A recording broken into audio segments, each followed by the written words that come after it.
ये 1305 से लेकर 1311 ईस्वी तक जालौर के अंदर क्या करते हैं, शासन करते हैं। और अलाउद्दीन खिलजी जो होते हैं एक शोर में, ये क्या थे, दिल्ली के शासक थे। ठीक है, तो दिल्ली के शासक कौन थे, अलाउद्दीन खिलजी।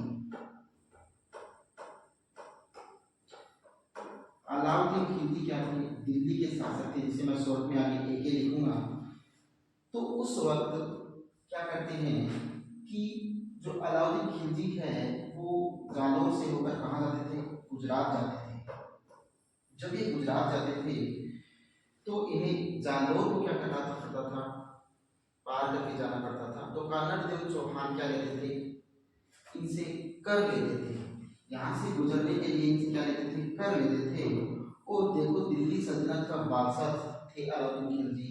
और अलाउद्दीन खिलजी को ये बात क्या नहीं लगती थी, अच्छी नहीं लगती थी, उनको ये बात हाजम नहीं होती थी।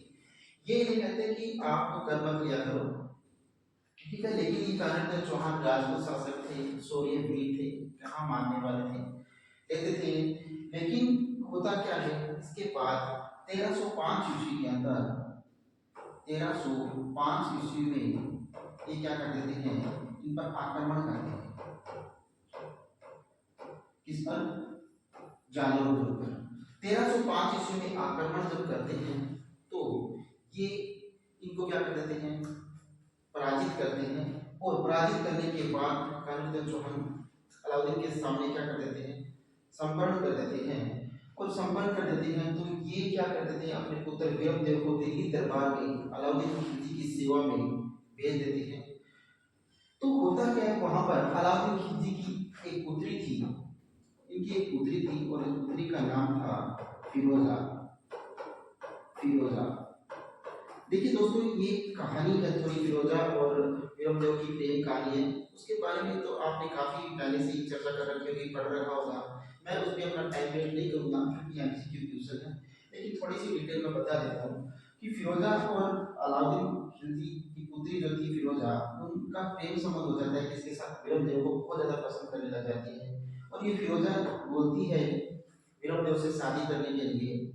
तब अलाउद्दीन खिलजी बोलते हैं कि वीरमदेव तो अपना क्या है, रखेल है, अपना सैनिक सेनापति है, तो इसके साथ विवाह कैसे कर सकती है, मैं हूँ दिल्ली सल्तनत का बादशाह, तो आप और किसी भी राज्य के सम्राट को चुनिएगा, उसके साथ आपकी शादी करवा दी जाएगी, लेकिन वीरमदेव के साथ नहीं। लेकिन फिरोजा क्या कर लेती है, जिद कर लेती है कि मुझे शादी करनी तो सिर्फ वीरमदेव से ही करनी है।